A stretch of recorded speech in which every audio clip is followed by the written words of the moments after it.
welcome to 2020, the year of the Emperor.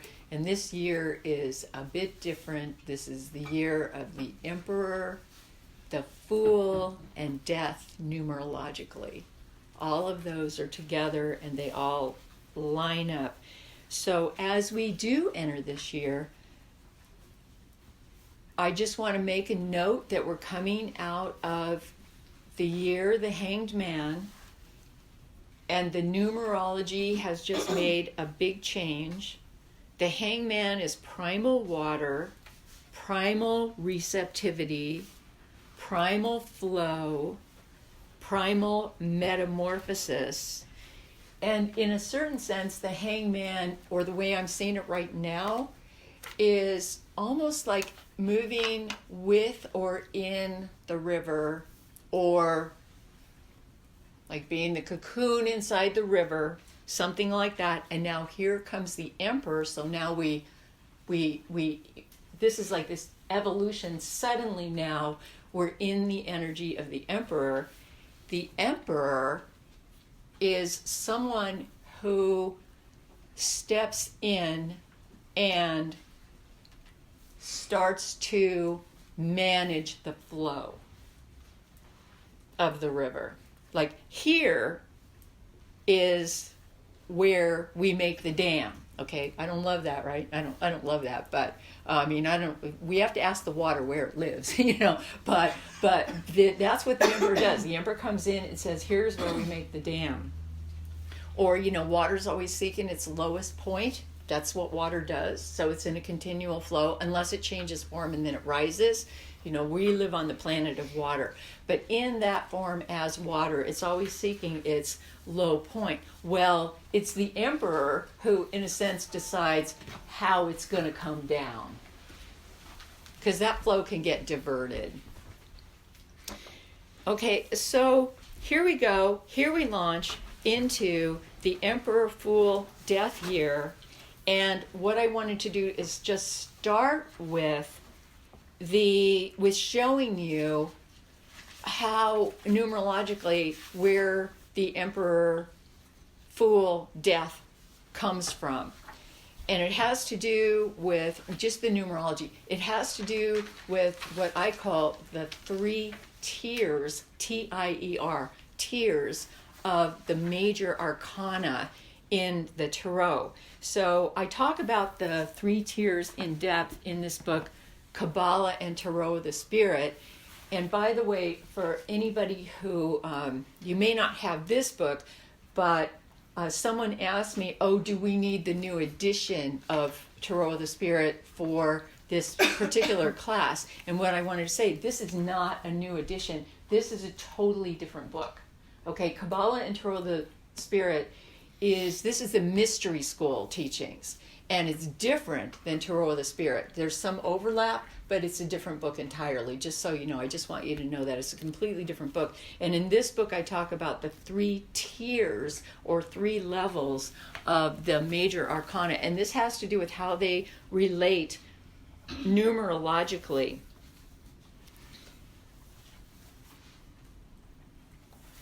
The Fool, you will notice, is outside of the 3 tiers because I place these 3 tiers on our table in order, and then I place the Fool outside of the 3 tiers.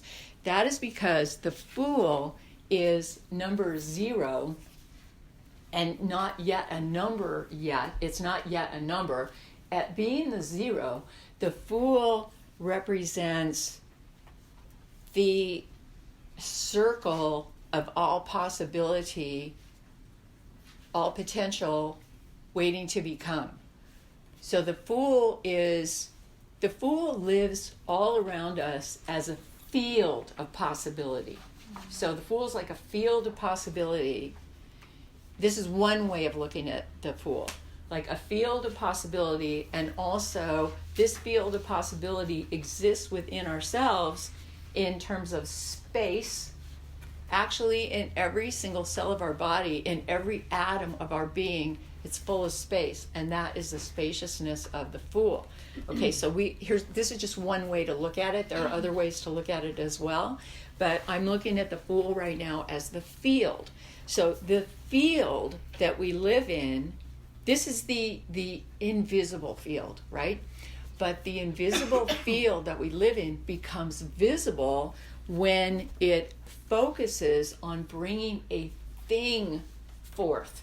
It could be anything, but what happens is a thing emerges out of the field, a one. It's a one. So this one emerges out of the field, and we can call the one the magus. This is number 1 in the major arcana. So the one emerges out of the field, it forms, and then the one does something, and then it moves back into the field, and it's gone. And then it seeds the field. Well, it seeds the field while in carnate form, but then the field is seeded even outside of the carnate form. The unmanifest field is also seeded by that thing having existed. So here comes the one, then dissolving back into the zero, back into the one, back into the zero, back into the one. So that's one way of looking at it. So it's a binary system. It's like we live inside a binary system, just to start with. So this is like laying the groundwork. The one has a lot of power to influence the field, both in manifest and unmanifest form. And so it's also up to us as the one to claim our power and work with whatever power we have. I'm talking as if we need to do something. We don't really need to do something, but this is just me. This is my own projection, because I know that I came into this particular incarnation. I know now that that a big part of my task as the magus, the number 1, like moving in to this incarnation, a big part of my task was social transformation. And I discovered that, through my life. But I don't think everybody needs to be involved in that. I think what we need to do is follow our call. Whatever our call is, that's what we are supposed to be doing. And the only crime against the universe is to not follow your call. So your call is like whatever it is that's pulling you, that's calling you, that's moving you. And if you say, wow, I don't really think I can do this, for whatever reason, it's other people do this, but not me, or no, we don't do that, or our people don't do that. That's a crime against the universe, because that call is a gift. That's what you're doing here. The universe is on a path of its own creativity. It's on a path of its adventure. That's why we're different. Do you know our universe specializes 100% in originality, 100% in uniqueness. Okay, so here is how that comes down. Like every one of you in this room is absolutely unique. I mean, we have a lot of sameness. We share a lot of the same DNA, but it is that fraction of a percent of DNA that makes us completely different and gives us that unique potential. And is that a mistake? No, that is not a mistake. So you look at a forest full of trees and you say, oh, well, it's just a bunch of redwoods, or it's just a bunch of oaks, or something like that. But if you look closer, you see, no, it's not just a bunch of redwoods. Every one of those trees is absolutely unique, absolutely individual. And then you start looking closer, speaking of looking and seeing. And then you look closer and you see every leaf is different. Not even the leaves are the same. And so what we start to discover is everything in our universe that becomes a one is unique. Everything is unique. Okay, so there's a reason for that. That's not an accident. So we come in, we have this kind of experience with our uniqueness, and then we leave. And that's death too, because death is part of the natural process of the universe. It is not an accident. In fact, that's how the whole universe remains creative. It's a continual creative process. So we need to look at the whole thing differently than we tend to look at it, from the top to the bottom. So we're moving into the Emperor energy this year. The Emperor energy is, you could also say, well, it's where the Fool could take on any form. It takes on the form of the Magus. The universe congeals into a one. The Fool, it is said in the Tarot, also congeals into any one of these archetypes that are the major arcana in the Tarot, for example. The Fool tries on what it means to be the Magus. The Fool tries on what it means to be the Priestess or the Empress or the Emperor. It's like, put a mask on and let's see how it is to be in this energy pattern. So the Emperor is an energy pattern. And so we are like the Fool. This is now a different way to look at the Fool. We are like the Fool today, stepping into the energy pattern of the Emperor and trying it on and seeing what we can do with this. So the Emperor is an energy packet of universe. And in the case of the Emperor, it's like a bound, framed energy packet that we are going to inhabit.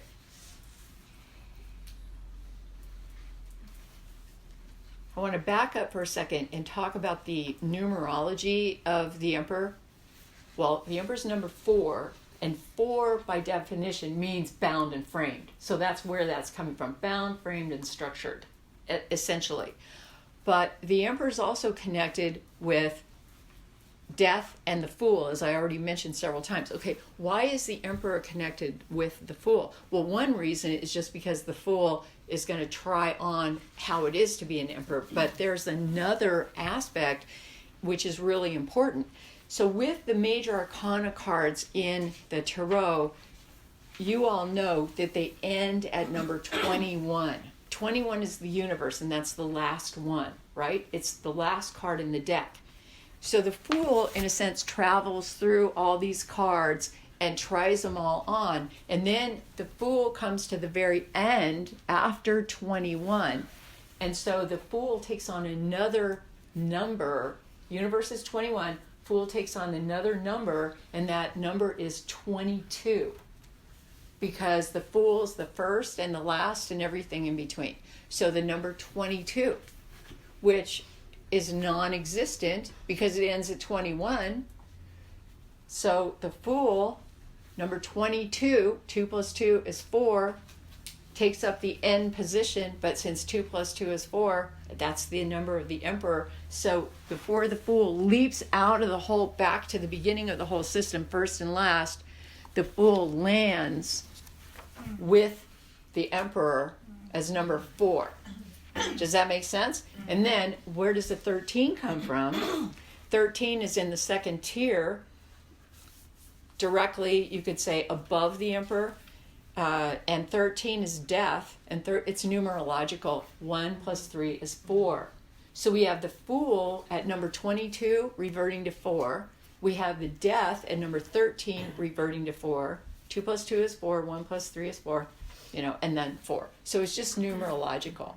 So if your birth card is the Emperor, then you're going to have these other aspects connected. One will be death and one will be the Fool. So as we move into the year 2020, where we've got the Emperor, then we also have a death aspect and a Fool aspect happening right together. Another thing that I'll mention on this is that if you have a Fool, if you have the Emperor card as your birth card, that is the only birth card. So the birth cards go between number 1 and number 9. The Emperor is the only birth card where the secondary number, which is 0, is as primary as the primary number. It's called the Emperor-Fool combination, and those two work together all the time, absolutely together. Whereas, like if you're a number 3, if that's your birth card, your other numbers are secondary. Those are things that you move through something your personality moves through. It is said in the tales told, but I didn't make this up, right? In the tales told about this, the Emperor and Fool is the only combination where the Emperor and the Fool are continually working together. So we all know the Fool more as, I'm talking about the Fool as the field. That's one way to know. It's all possibility, the field of all possibility. But we tend to think of the Fool more as a risk taker, somebody who's going to take a leap. That's how it plays out archetypally. I'm going to take a leap into something. So with the Emperor-Fool combination, it's kind of interesting. So the Emperor is going to be trying to cover the bases in terms of creating the structure, but the Fool is always going to be sitting right there, like within the same person or within all of us. So the Fool is going to be the one that wants to take a leap. So you could look at it like this. The Emperor says, wow, there's this part of myself, I want to create all this structure, but I want to really take a leap. So, and then thinking it through, maybe what I should do is, like, since I want to dive in like that, maybe what I should do is, like, create a swimming pool with one end that is 12 feet deep and then dive. And then I'll take a dive and see what happens. So it's like this combination. But actually, say, if you think of, here we are in Silicon Valley, think of a CEO, especially of these startups that we've had through all the years, the last 20 years.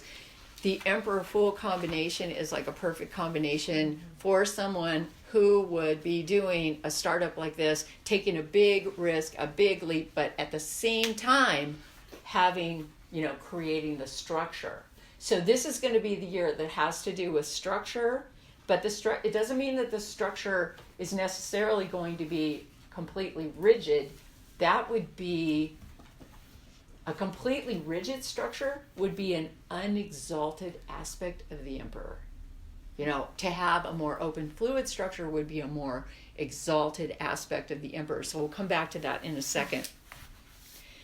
One thing that I want to note about these cards, the Emperor, Death, and the Fool on the Tree of Life, is that I think you all know, but maybe you don't, so I'll point it out, that on the Tree of Life, I think I should give you 3 definitions first.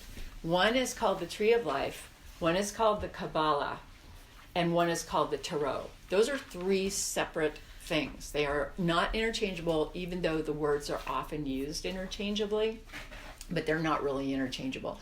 Okay, so Tree of Life is a diagram, okay, and it's got 1 through 10 positions on it and a bunch of interconnecting lines. So they call it a diagram or a glyph, and this diagram or glyph is called the Tree of Life. Okay, Kabbalah or Kabbalah, Kabbalah's in the English pronunciation with all of its different spellings. The word Kabbalah means to receive in Hebrew and also in Arabic.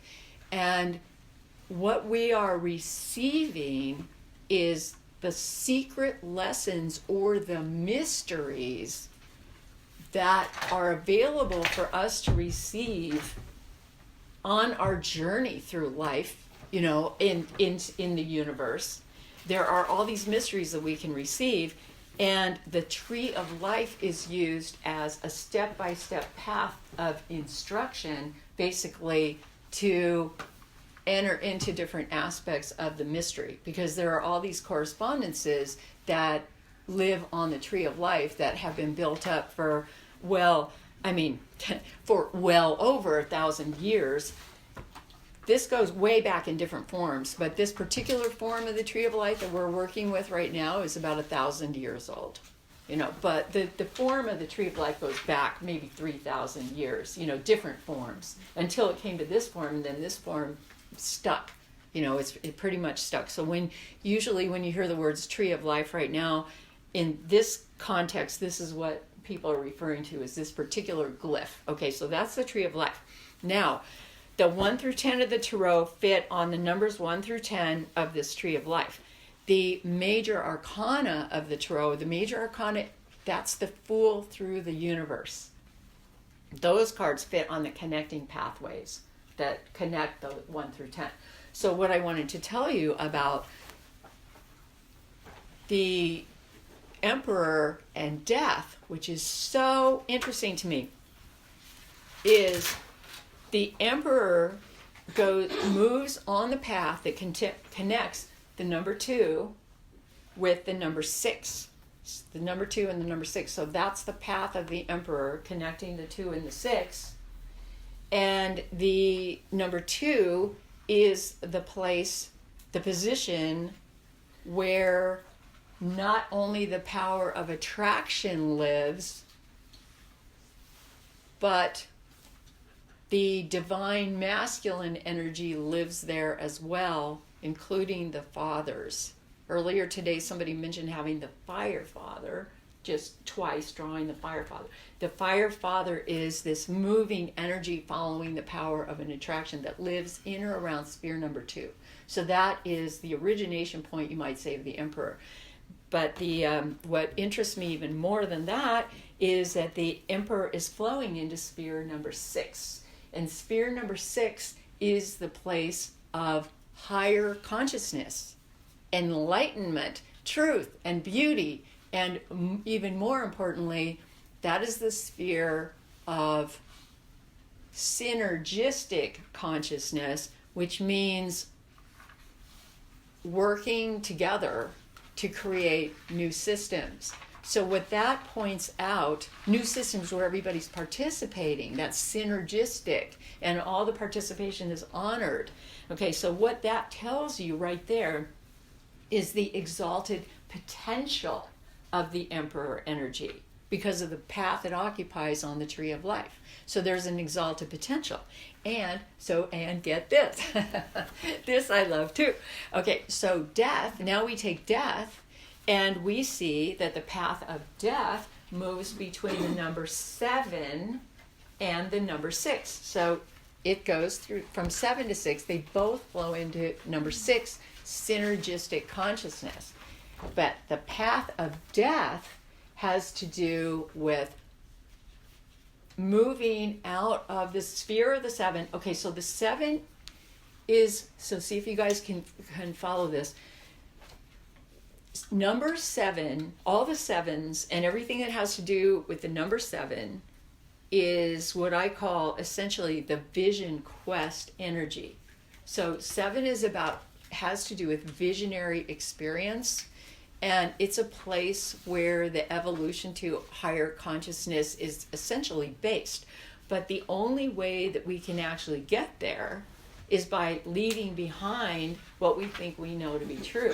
So, for example, if you're going to go out on your vision quest, like your traditional, like your 3-day vision quest, and you're going to go sit on the mountain until something happens, like till the lion comes up and talks to you, or the angel comes down or whatever, you're going to sit there. Okay, but while you're sitting there, what you're doing is you are leaving behind group mind, because it's the group mind that keeps us from the visionary experience. So the quintessential experience of that 7 is to leave behind what we thought we knew to be true, to let that go. And once we leave behind what we thought to be true, then we open up to receive something that becomes truer still. Interesting that leads us straight into the path of death, which then winds up in enlightened consciousness. So death to what? Death to all of structures that now need to be left behind. And life to enlightened consciousness, which lives in sphere number 6. Okay, that makes sense, right? Mm-hmm. Does it? Good. Yes. Okay. I worry about whether I'm making sense sometimes. Okay, so I love that. And all this takes place within the field of the Fool, which is limitless possibility. Okay, it's not completely limitless in a way, because for something to come alive and come into existence, it is reliant on conditions. what the conditions are, like the prevailing conditions. Because if you were going to try to plant tropical flowers at the North Pole, it probably wouldn't, it might work, but the chances are pretty slim because the conditions aren't right. So what you would have to do is first you'd have to create some conditions like a greenhouse or something, or maybe extensive global warming. I don't know. But we have to create conditions, definitely, before that's going to happen. Okay, so if the conditions are right, though, anything's possible. So what we start realizing is, oh, wait, where do we want to go? Okay, then, step by step, what kind of conditions do we need to create to start bringing this about? Okay, so already I have got some very extensive lectures on YouTube on the Emperor and the Fool. So you guys can listen to those. So I don't want to repeat all that information. I don't have one on death. I think this is going to be the year. I mean, I'm really focusing on that. And I think that I have a lot to say about death. And so, I feel like, okay, this is going to be the year. But what I want to go into for the rest of this moment that we have is I want to take it from where we start, where we already were before, where we've been, and then just launch it to another level. And you're welcome to just go ahead and listen to those other lectures, which really tell everything about the Emperor, or not everything, but a lot about the Emperor, a lot about the Fool, and then what we're launching out of. So I don't want to repeat all that. So just together, just so we know and we're on the same page, every one of these cards represents a cycle of experience. Every card in the tarot represents a cycle of experience. It's like a full cycle, full circle. So when we move into it, it has one energy, then we go through all the different kind of ramifications of that energy. Then when we move out of it, we're done with it. Of say the Four of Water, when we first move into that place, this is good because things are stabilizing and they're coming to some kind of completion, an early level completion in water, because it's a 4, and 4 always stabilizes everything and then it's complete. But by the end of that cycle, there's too much. And so I label that, the very end of that cycle, I label it like satiation. Like there's too much now, and now we have to move forward. We've got to move to another level because it's how are we going to work with this? It's overflowing. Okay, so when we first move in, that's when we need a dam, but later on we need to release the water, or it's going to be too much. So okay, so every one of these cards has a positive aspect as well, and also a negative aspect, and that's part of the cycle. In the end, it all fits together. But I want to look at what I already mentioned as the exalted aspect of the card and the unexalted aspect of the card, because this is going to be critical for us this year. So say if we take the Fool, if we start with the Fool, and we think of so you think, what is a fool? Just think, what is a fool? Like in culture, how do we look at that? And then if we imagine, there's something that we call a foolish fool, what a fool, and then there's this other aspect that we call a great fool, a great fool. Okay, so, and the great fool would be the exalted aspect, and the foolish fool would be the unexalted aspect. So if I ask you, anybody, what would be, if we start with a great fool, what would be an example? No, let's reverse that. Let's start with a foolish fool. What's an example of a foolish fool? Anything that you can think of, maybe an attribute of a foolish fool. Just like recklessness. Recklessness. Like acting without awareness. Okay, acting without awareness. And not impulsiveness. Impulsiveness. Not learning from experience. Not learning from experience. Stagnant and not moving into their greatness. Stagnant, not moving into Complacent. greatness. Yeah. Okay. Complacent, did you say? Complacent. Okay. What else? Immature. Yeah. Immature.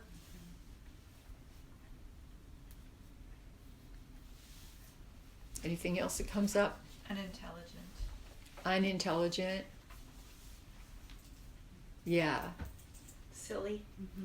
Silly. Right. Silly. Silly. So the Fool, by the way, is astrologically in the deck is primal air. And the Fool could also be thought of as an airhead. Oh, You know, there the foolish go. fool, like an airhead. Anything else that comes up?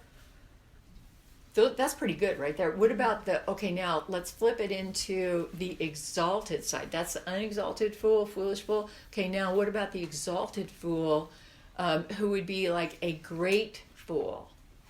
Have you heard the term great fool? Mhm. Yeah, okay, so what do you think of if you think of a great fool? Like courage. Courage. Okay, why courage? Just risk taking, not necessarily thinking of the repercussions, but doing something because they feel inspired or moved.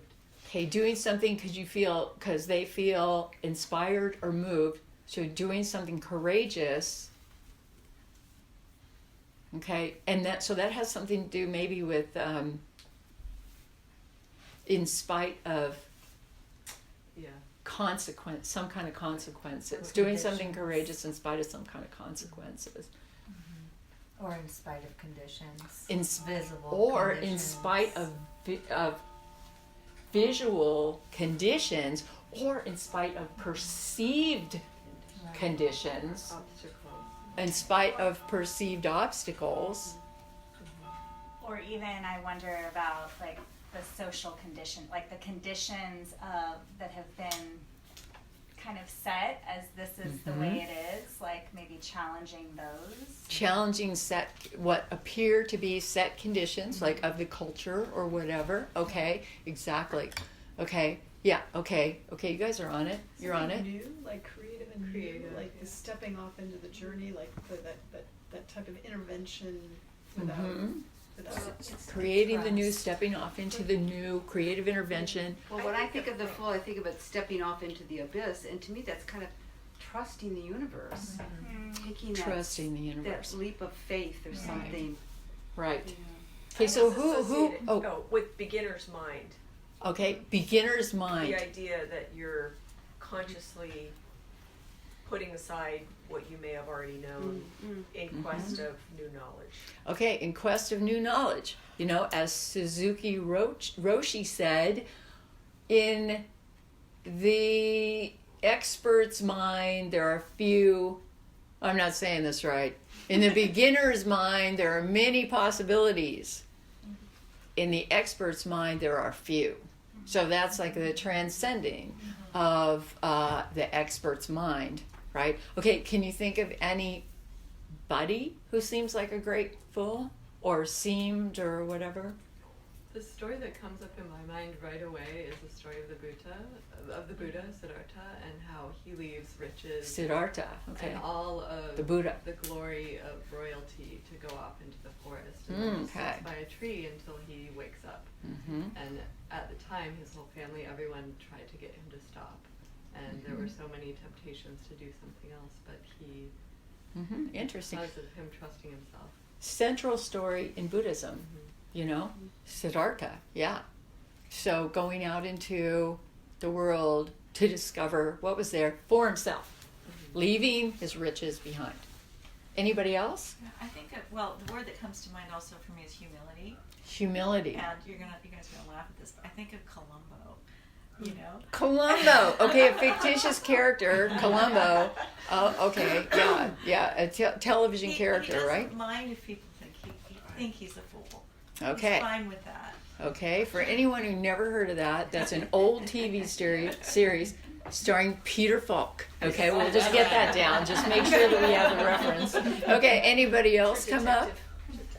Yeah, detective story. Anybody else? Anything else come up? So we got the Buddha, we got Columbo. That's really good. Okay. Anybody else come up with anybody who seems like a great fool? Yeah, that Peter Falk, he could go right back and forth between foolish fool and great fool, but wound up as a great fool, right? Every In the time. end, every time. Yeah.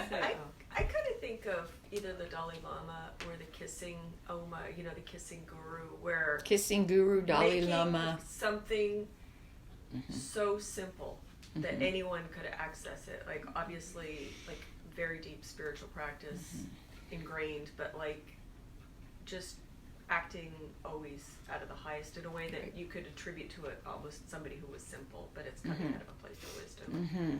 So it's that that crazy wisdom that is emerging, that really the deep wisdom that doesn't that transcends. The innocence, like The holding innocence. the innocence of a child, like acting with the childlike innocence of a innocence. child, Yeah. but through enhanced powers rather Yeah. than lack Yeah. of experience. Yeah.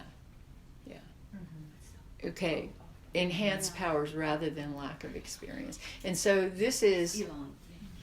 So it's a difference in consciousness, right? Like what we have got a difference in consciousness going here, because the great fool is going to be the one who does it anyway, against whatever, against his mother's wishes or his father's wishes or whatever. He's going to do it anyway, or she's going to do it anyway. She's going to take a leap, and it's going to be calculated, but there's probably going to be a big risk anyway. Is it trust or is it impulsivity? What's the... Trust, impulsivity, courage, as we heard Martin Luther King. I'm going to do it anyway. I'm scared, but I have a calling that is bigger than my fear. And It's- believing that it's going to work out. Faith, believing that it's going to work out, and it's a bigger picture anyway. Because if I get killed on this path, I have faith that Martin Luther King. I've been to the mountaintop. I've already seen it, and okay, I'm just doing what I'm doing because I need to do it. Okay, so that's like the exalted fool energy, and let's cut to the emperor now. Okay, what about the unexalted emperor? What comes to your mind? What kind of attributes? Arrogance. Arrogant, Imperious. Imperious. Imperious. Imperious. Insecure. Ooh, insecure. Really? Okay. Okay. What else? Like power hungry or power, something about power and using Power hungry, megalomania. Yeah, could be. For sure. I mean, if we think of what we're thinking of right now is the worst emperor. What's the word? What are the negative? What was I missed that? Word. Not urgent. Yeah. Nobody wants to Yeah, say the it. worst emperor. Okay, so these are attributes of the worst emperor. Reckless. Again, reckless. Okay, we talked about that on the Yeah, pool. selfish. Selfish, certain. How about one that just came in my mind is uncompassionate.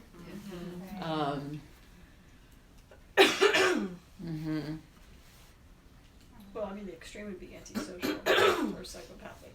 Antisocial, psychopathic. Okay? So now if we flip it, because that's good, we get it, we're on the same page. Okay, so let's flip it and look at the exalted emperor. What would the exalted emperor be like? Or what would be characteristics of an exalted emperor? Altruistic. Altruistic, Accountable. accountable, Benevolent. benevolent. Okay. Kind of like a power with mentality Power versus with. power over. Like, Power with versus there's power more over. Powerful. Good. Yeah. Mm-hmm. I keep thinking of Jimmy Carter for some reason. Jimmy Carter. Yeah. Okay. There's an example of somebody who was a giving person, is a giving person. like true service. I feel like True the emperor is service. creating structure that's in service. Mm-hmm. Structures in service. Okay? Mm-hmm.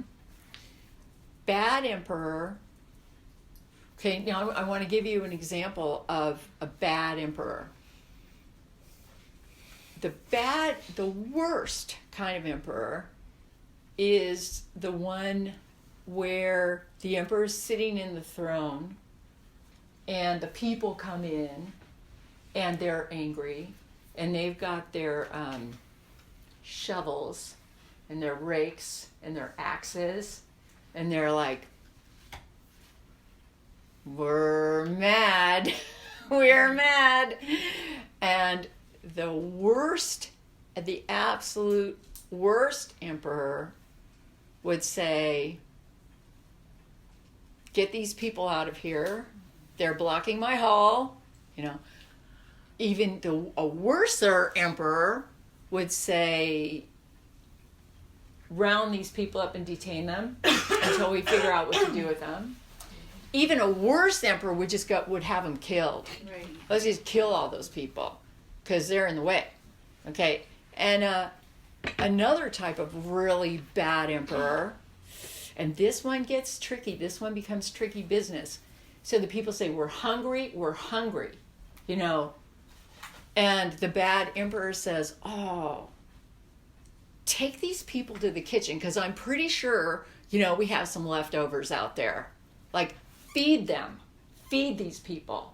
And here it gets tricky. Give them some cake. And, why is that going to incite fury? Anybody got an idea about that? They're addicted. Cake, did you say? Give them cake. I thought you said cake. No. I thought you said kale. Oh, give them kale. Give them kale. Take these people to the kitchen and give them some cake. Okay. What did you say? Give them what? I said cake. You did say cake. Let them eat cake. Has anybody heard that before? Yes. Come on, you guys. It's a way of not taking in the gravity or the depth of the true meaning. Exactly. Suffering. Okay, what happened to our poor Marie Antoinette when she said, feed these people? And she says it out of her heart. What happened to her? Does anybody remember? Yeah. Poor little Marie. Yeah, she got, decapitated. Okay, because that's not what the people were looking for. They don't want, give a man a fish, you feed him for a day, right? Teach a man to fish, you feed him for life, right? They need a new structure. Universal basic income. Universal basic income, that structure is not working, right? Okay, so here's what the good emperor does. Okay, so this is for all of us, and this is for this year. So the good emperor, the exalted emperor, here come the people, and they say, we're hungry, and they're angry. The good emperor says, okay, I see you. I see you. I'm feeling your energy. Let's talk about this, and let's see how I can serve you. Because the good emperor is all about service. All about being in service. People mentioned that before. But that is what the good emperor is about, is service. Okay? And then how can we work together? Because again, on the tree of life, that emperor energy flows straight into synergistic consciousness, which is how synergistic means it's the way all the different aspects work together. Like, how can we work together to make this thing go forward? Not one person has to do all of it. We work together to make this thing happen. That's synergistic consciousness. Okay, let's just take one more and do the exalted and unexalted version of one more, and that's death. Okay? So if you think of, now death is different than being like a person, but it is an aspect of our universe that is ubiquitous. It is, there is no birth without death. There is no life without death. All of it, everything's going to be moving within the binary system of coming into existence and then ceasing to exist, right? Okay, so just whatever comes into your mind, what would be a kind of a negative, unexalted way of understanding death for us? Fear. Well, fear would permeate that. And why would we be afraid of it anyway? Why would we be? That's the unknown. end. Letting go. Right, because that's it. It's the unknown. It's letting go of the form, whatever that form is. It's releasing the form, and we like our forms, you know. So yeah, the release of the form. Anything else that comes to your mind about it? Controlling, like controlling. Oh, or control. Well, the Yeah. unexalted, when I think of like the unexalted, it would be like, I guess I'm thinking more of the person that is in an unexalted state with death. Oh, Maybe a person in an unexalted state. And, okay, what would the exalted state be? What do you think the exalted state would be of Well, dealing again, with death? I guess there'd be like trust or Acceptance. Trust, acceptance, Ecstasy, and maybe even ecstasy, grace. maybe grace, Metamorphosis. metamorphosis. Acceptance of change. Absolutely, because it's a dissolution of something, Yeah. but nothing ever is gone in our universe. Nothing's ever gone. It may change form, therefore the metamorphosis, but it is not gone. Nothing is ever gone. It's going to get recongealed in whatever it is, both the physical and the unmanifest, as the parts that move into the invisible world. Let's call it that, for lack of a better word. Okay, so that's the idea. What we don't realize a lot of times is, or what we don't contemplate. We know it, but we don't contemplate it very much. Is the built-in nature of death. It's part of it. It doesn't always happen exactly when we want it to, or in the way we want it to. But there's a lot maybe we don't really. Maybe we don't understand the fullness of it. It's a very, but it's a meticulous universe we live in. It's not. I don't think that it's capricious. I mean, I feel like all of these pieces are part of a whole that is pretty amazing. And once we begin to understand the whole, we can work with it better, a lot better, personally. Okay, so that's some attributes of those cards. Just a few. There's a lot more. I want to give you a list of also of a few more attributes of the Fool, the Emperor, and Death, with the astrology, the Hebrew letter, the intelligence, and the cosmological power, just so you understand it a little bit deeper what we're working with. So the Fool, astrologically, is called primal air. I'm not really going to explain these, I'm just going to give them to you. So the Fool is primal air, but I'll just say this, that air has to do with consciousness. Air is about the mind, and it's about the way we perceive things. So it has something to do with consciousness. And I think as people were giving those different examples, that's what you were talking about anyway, essentially. The Hebrew letter for the Fool is called Aleph, and it means ox. And the ox has something to do with staying on the path. The ox is very likely to be staying on the path and then taking in and learning, and also there's perseverance involved. So the Fool is like going to be persevering. And the intelligence associated with the Fool is called scintillating, scintillating, scintillating. And this intelligence is a combination of air and breath, but the breath itself has to do with the awakening of life through the breath. There's also an aspect with the Fool of fire, and the scintillating intelligence is the fiery air. And the fiery air has to do with the fire is the power of spirit to bring life about.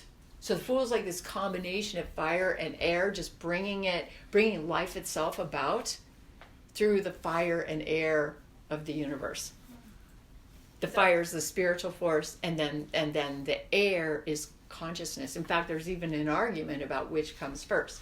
Is it the spirit that comes first, or consciousness that comes first? What brings something alive? Is there a big consciousness that brings everything into life that we're all part of? You know? Okay, so, we can move beyond that. Inspiration means then. Yes, that is what inspiration means, because do you know that inspiration, I'm so great that you brought that up, I'm getting a chill. Inspiration, S-P-I-R-E, spire, it means a spiral, but it also means primal fire. Fire. And the word inspiration means breathing in fire. That's what it means. Breathing in spirit. Isn't that wild? I think that is just so wild. Is breathing in the very essence, the spirit of the universe. You know, so when you're talking about return to breath, remember to return to breath. If you get anxious, you're breathing, and we can breathe in. The universe also has exalted powers and unexalted powers. We can breathe in the exalted powers of the universe through remembering. That becomes a spiritual practice just by remembering. Okay, I don't want to get off on that, or I'll be getting sidetracked. But yes. It's like I want to say yes. Okay, now the Emperor. What about the Emperor? So the astrology on the Emperor is Aries, and Aries represents a new beginning. A new beginning. And when you look at the picture of the Emperor, he's holding the sword of Aries. In Hebrew, the Emperor is He. It's called He, H-E-H, and that means window, opening, window. So the Emperor has a possibility of this open window of consciousness. Okay, let's leave that for a second. The intelligence, which I totally love on the Emperor, and this I focused on years ago when we met about the Emperor. The intelligence is called the Constituting Intelligence. And I love that because it's like creating a constitution would be like creating the Constitution of the United States, for example. And that constitution, like how are we going to constitute things? So the Emperor imagines how we will constitute what will become, and takes that becomes part of the will of the Emperor, is to constitute what will be, right? So interesting. If you take this as a great homework assignment, this is an incredible homework assignment that'll take you like 2 minutes. Look up on your phone the preamble to the Constitution. Just the preamble. It's one paragraph.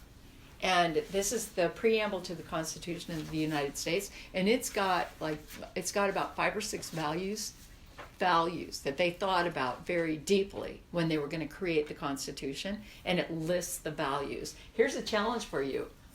One of those values that they listed is not capitalized, and the rest of them are. I'm not going to tell you what it is, but I'm just going to say, check it out. Just look at it and see what they were thinking when they put that together. My question for you is not to look at what they were thinking and go along with it. My question for you is, what are you thinking? What are your deep values? And then what kind of constitution is going to roll out of that? How are you going to constitute your life? And the big question is, 2020, this year. Like, what are the key values and how is it going to roll out?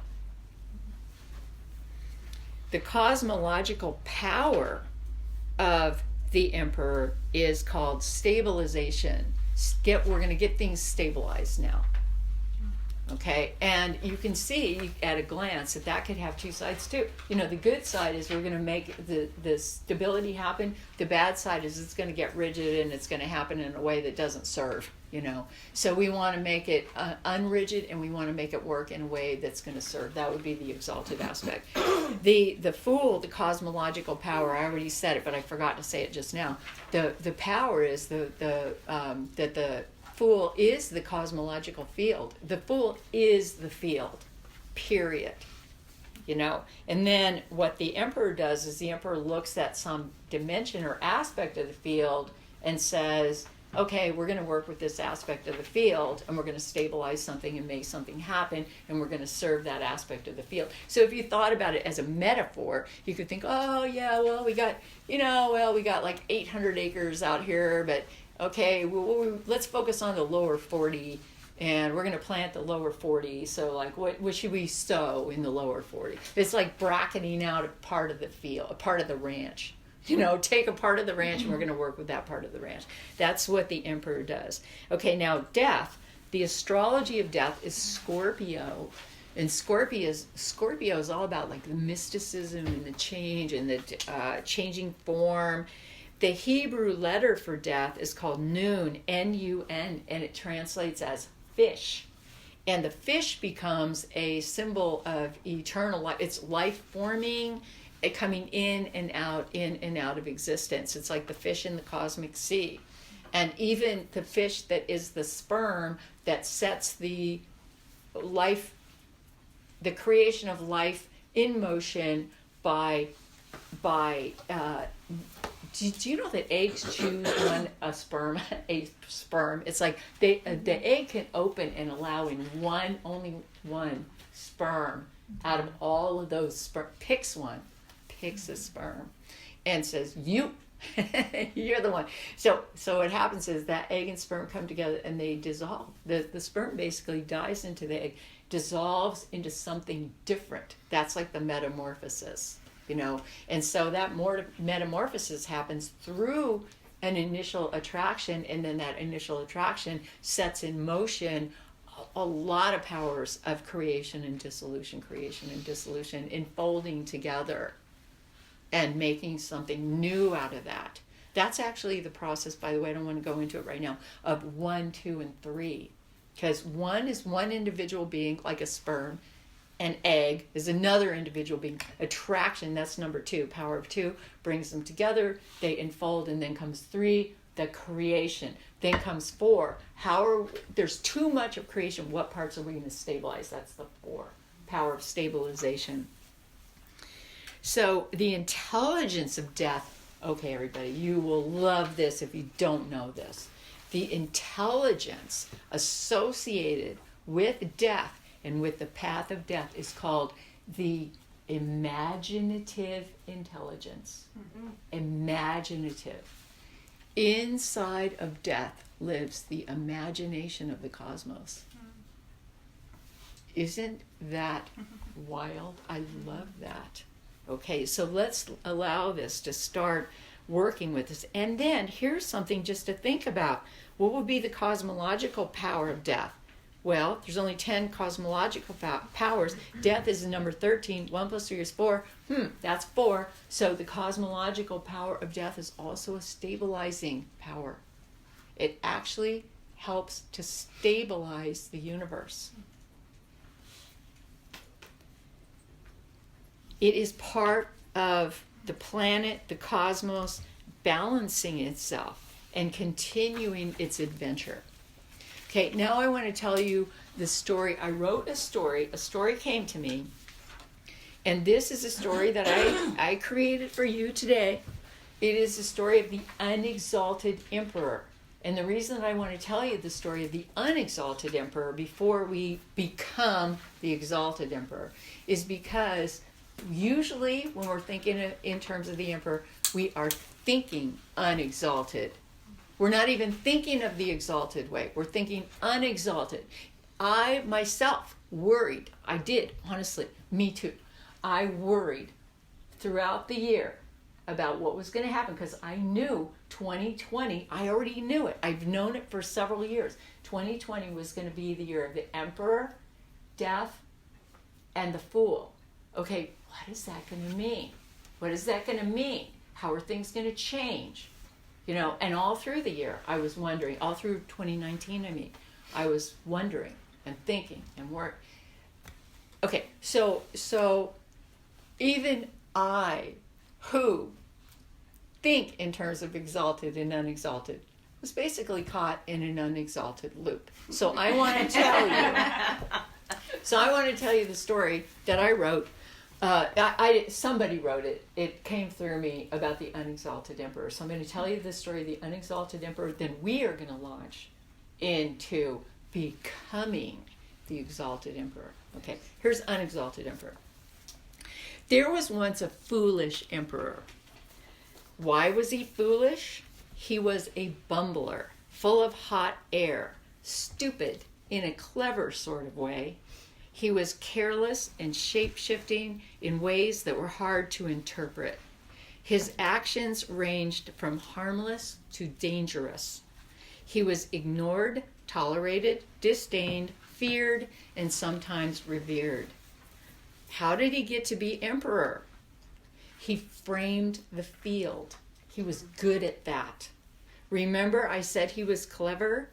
He framed a playing field, created a game where players could buy houses, hotels, railroads, silver, gold, emeralds, oil fields, power plants, and other commodities, and he poured play money onto the board. The game was called Monopolize the Planet. There was a jail in the corner, but if you drew the lawyer card or kept it in your back pocket, you never had to go there. Others played the game with him because it was fun and the stakes were high, but the game did take a long time to play. If you won, though, you could win the whole planet Earth. In the entirety of the cycle, the emperor wasn't completely unexalted or upside down. He actually loved the game. He loved throwing money onto the board. So if some of his opponents got a little bit antsy as their coffers got low, he might have bailed them out at a non-exorbitant interest rate just so he could keep playing. That was his version of service. Being in service, you will remember, is a key component of what it means to be and remain in power. You also remember that when we walk in somebody's shoes a while, we begin to understand why they do what they do. The issue here, though, is that we have to be in their shoes to get it. Well, in a given year, when all the planets were aligned, the emperor, having come very close to winning the whole planet Earth, ended.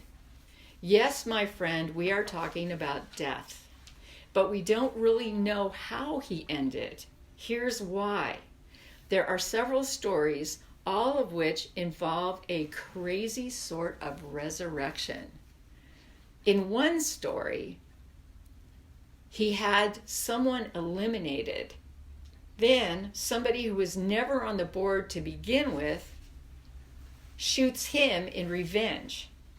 In another story, the shooter was on the board but went broke and got depressed and anxious.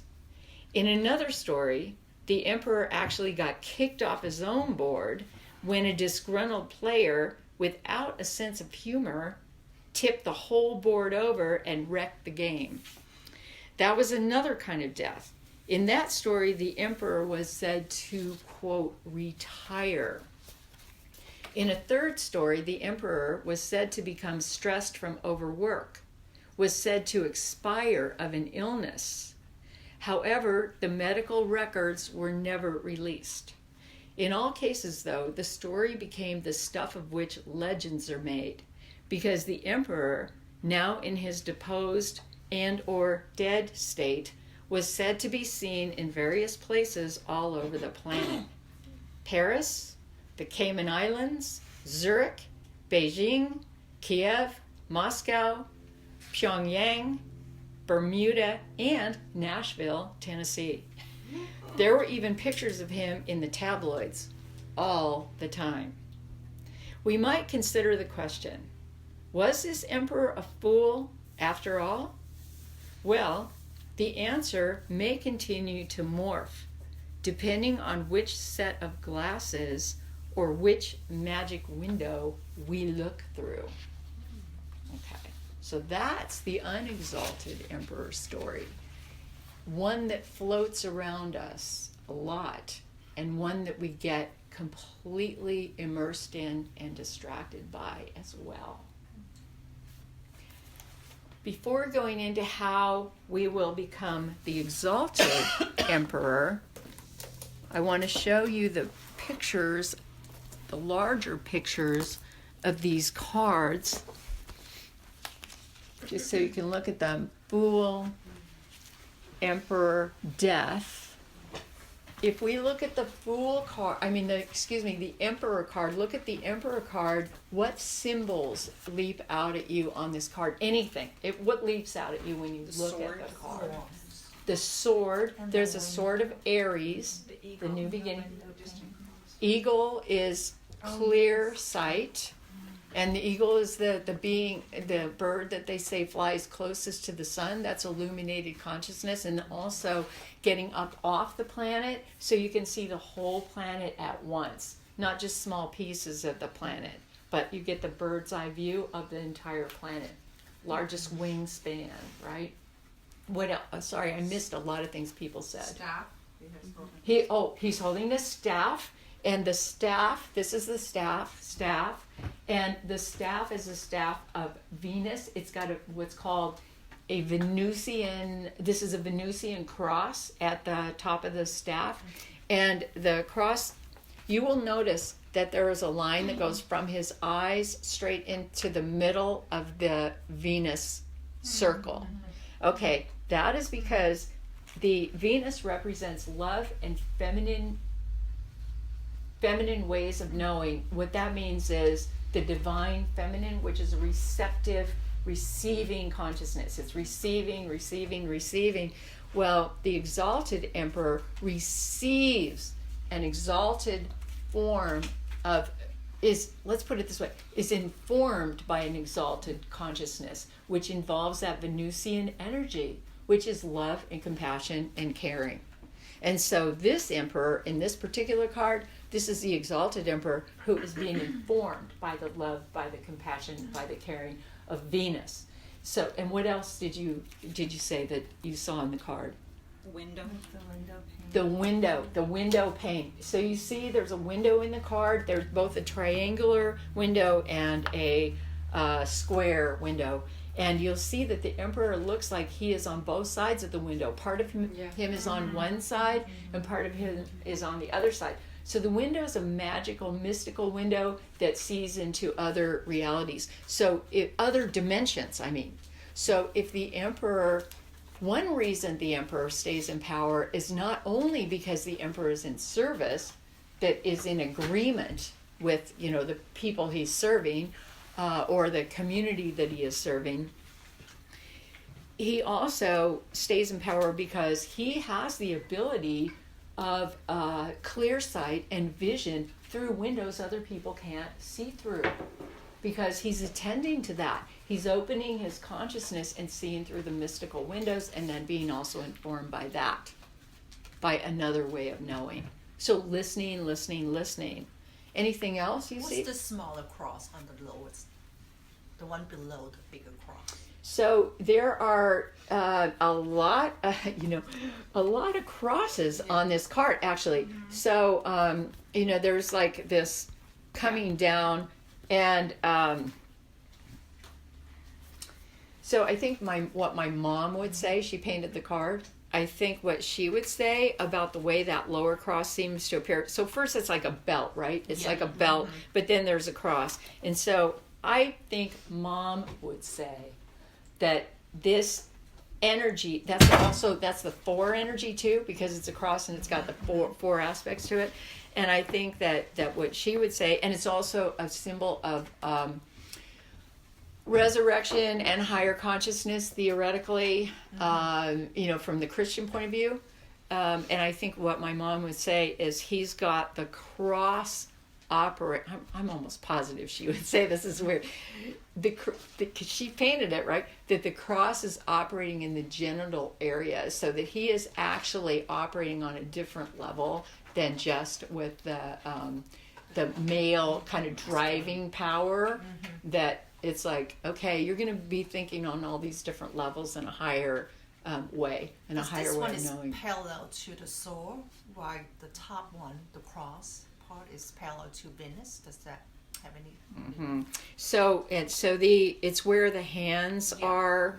So so what we need to do to understand this card even better is to look at we won't spend a lot of time with this, but to look at the transparent overlay on the card, and then you can really see why, how those lines are appearing and where they're appearing. Okay, so I happen to have an overlay right here. So what we see is that the two hands and the crossbar between the two hands, that crossbar is located right on the path of strength in the tarot, on the tree of life. That's the transparent overlay, is an overlay of the tree of life. In his right hand, where he's got that Venusian cross held, that hand sits directly, this is going to get kind of complicated, so I'm not going to go into it too much, but that hand sits directly in sphere number 5, which is called Gavura.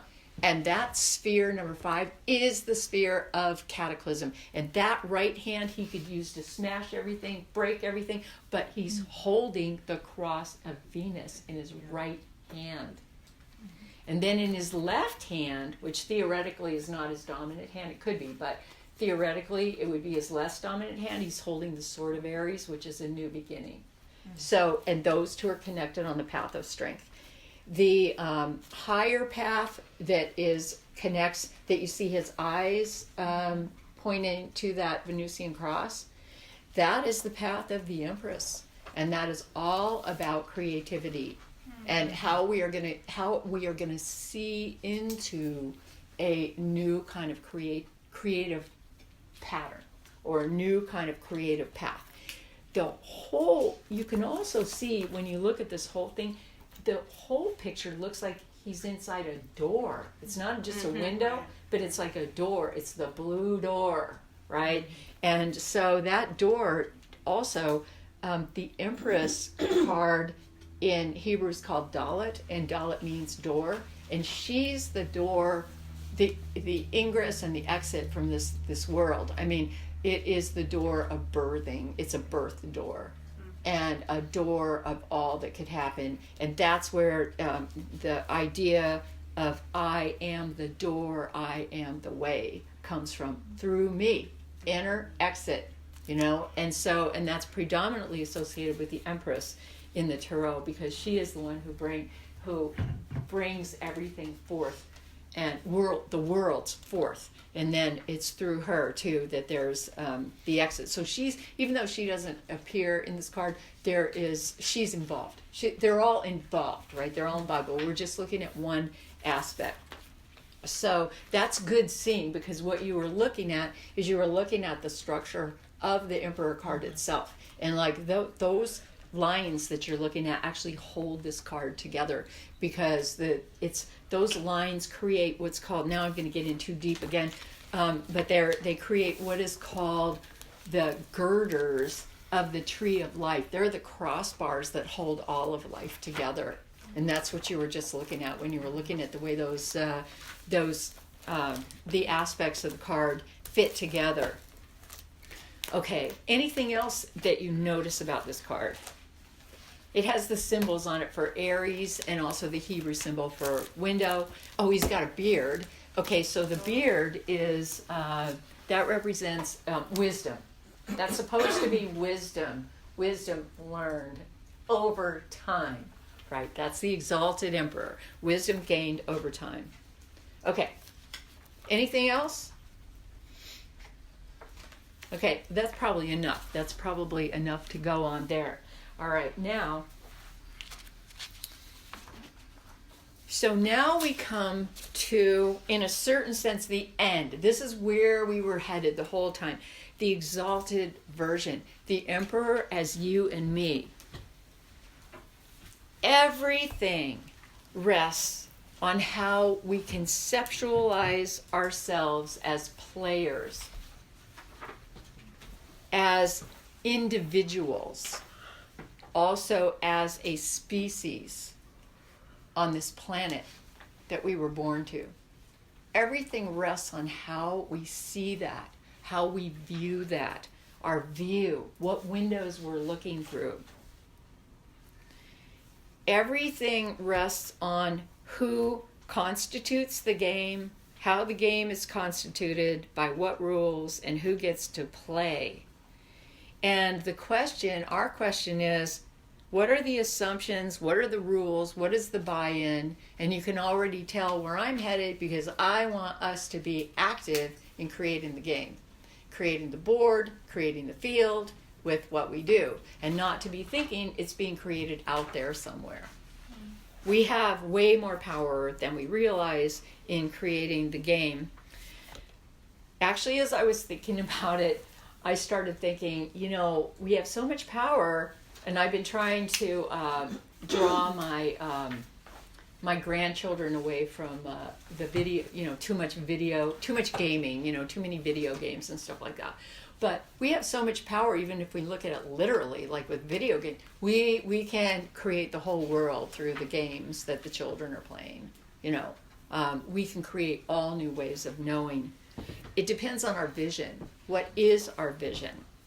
What are we going to just replicate that's in the culture, or what are we going to create anew from our deeper values, the values that are emerging within us now? This requires seeing through a visionary window, receiving through a visionary window. And really now I'm talking to the people in this room, because this is a mystical experience. Seeing that which others can't see. So it's important for us to take the time to intentionally look through those windows. This is going to involve creating a new frame that we are looking through, a reframing, a newly constituted game, a revisioning, a new start. And it will be death to the things that no longer serve, that we need to let them go. So we need to look at that individually, and we need to look at it collectively. We are doing that already. I'm not saying we're not. We are. We just need to turn it up. We need to enhance it and take more individual responsibility for that. Then we move into a restabilization in a newly conceptualized field. And what we need to know about that field is that it's streaming into the 6 on the tree of life. And the 6 is the place of synergistic consciousness, where we work together, so we don't have to do all the pieces. We can just do one piece. It's seeded by death. That sphere, number 6, is seeded by death. And that is through the visionary experience from the 7 that goes into the 6, and releasing the things that we thought to be true or that held us into place, which actually are not even true. So it's a reconception of what is true, a reconceptualization of what is true for us. So it's seeded by the visionary experience, and it's also seeded by the Emperor into the 6, which is creating the new forms, the new fields, the new ways of going, the new ways of creating and solidifying our culture, for example. And this requires the transcending of group mind, as I mentioned before, and then finding and gaining your own contribution that comes from your own uniqueness. So it has to do with tuning into the Magus part of yourself. That's the unique number 1 part of yourself that's not like anyone else. And just like the snowflakes, how could that possibly be? No 2 snowflakes have ever been the same in all of time, and yet they're not. Every single one is unique. By the way, we used to think atoms were the same, like a hydrogen atom. They're all the same. No, they are not the same. Now that we have new equipment that can look deeper, we see that every single atom isn't just what we thought, protons, neutrons, and electrons like we thought. No, every atom is like a universe, and it is birthing so many particles within itself that there's no way that we can know. And those particles have a life of their own. The positrons, the virtual electrons and stuff like that, that's quantum physics.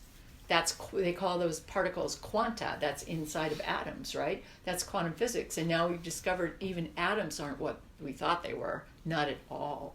Not at all. Each atom is unique and original, even in and of itself. So part of this is tapping into the uniqueness that is you and beginning to reframe. So my personal story with this is that I've been, for a while now, playing with new definitions, playing with a new set of assumptions, a different set of assumptions. I've been playing with a new cosmology. Cosmology is storytelling. You know, all it is storytelling about how things came to be. That's what cosmology is. And so storytelling about how did the cosmos come to be, and then how is it developing. So I'm playing with a new cosmology I call visionary cosmology.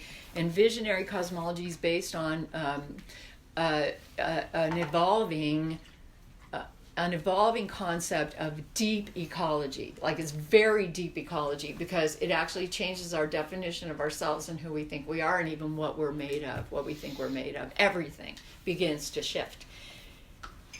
Here's the main point in what I've been working on that changes our conception. We are living universe. We are. The universe is not out there somewhere. We are the universe. We rose up out of the universe. We are made of the universe. We contain all the universal attributes. We are the universe. We are the universe evolving its own self. We are universe evolving its own creativity. We are that. Our universe specializes in originality, as I've said several times today. We are that. We are the magus moving out of the field as a packet of consciousness. We are the scintillating, fiery, alive, living intelligence of the universe, open and transparent. Transparent, by the way, is the intelligence associated with the magus. It's called the transparent intelligence. And that's something that we're trying to move toward in its exalted way. We are the scintillating, fiery, alive intelligence, open and transparent and ready to communicate. That's Mercury. Mercury is the astrology associated with the magus.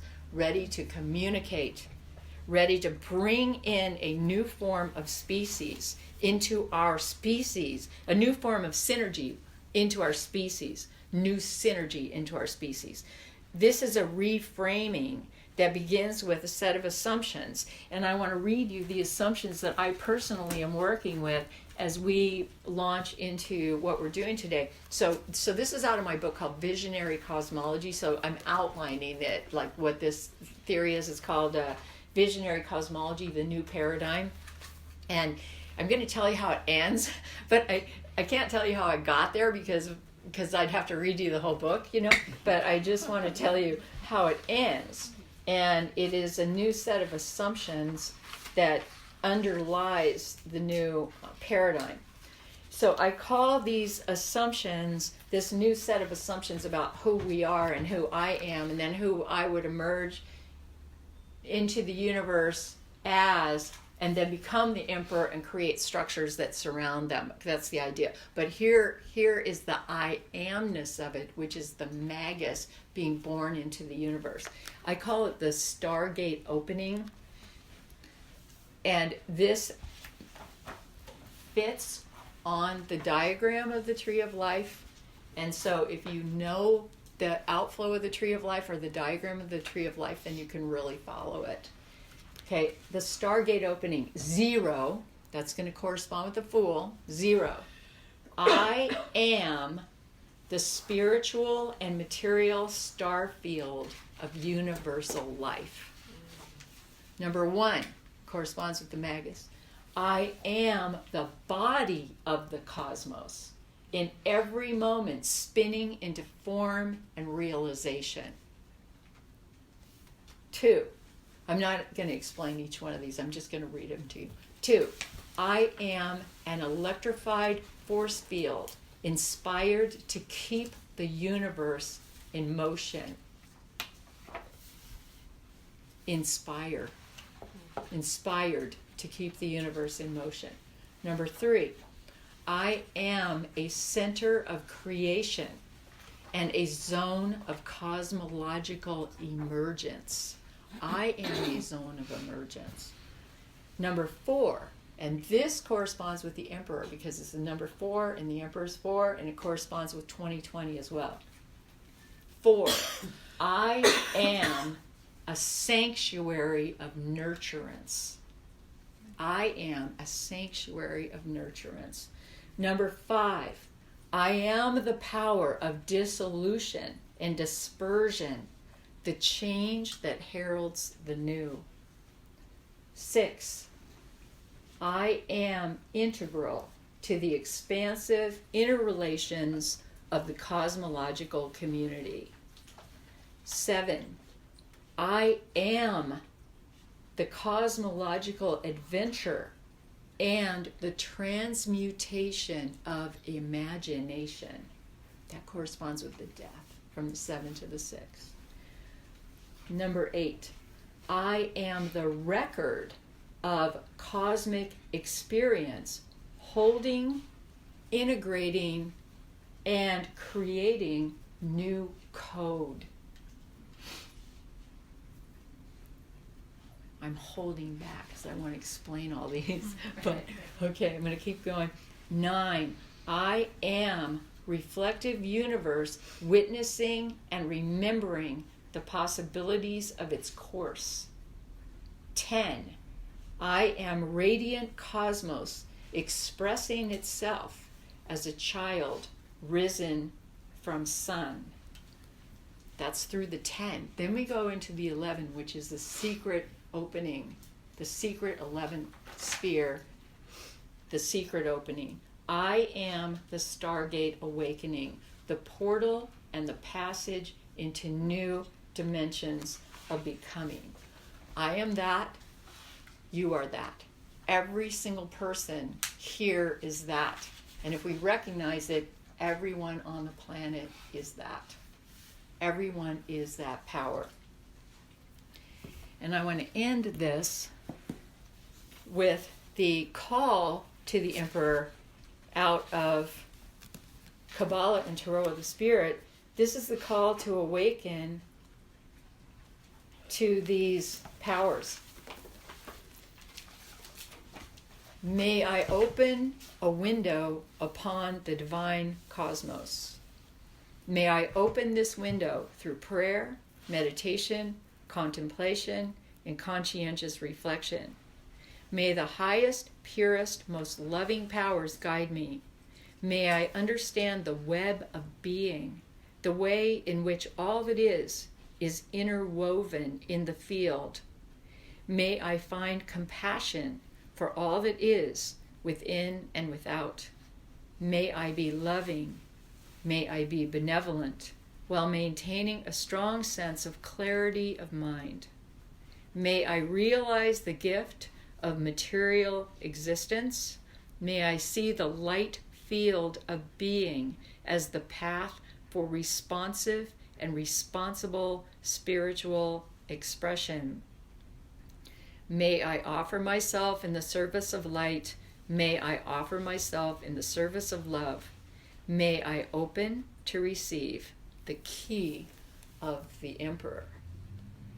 And that's where we end this moment right now and begin the year 2020 in an entirely new consciousness.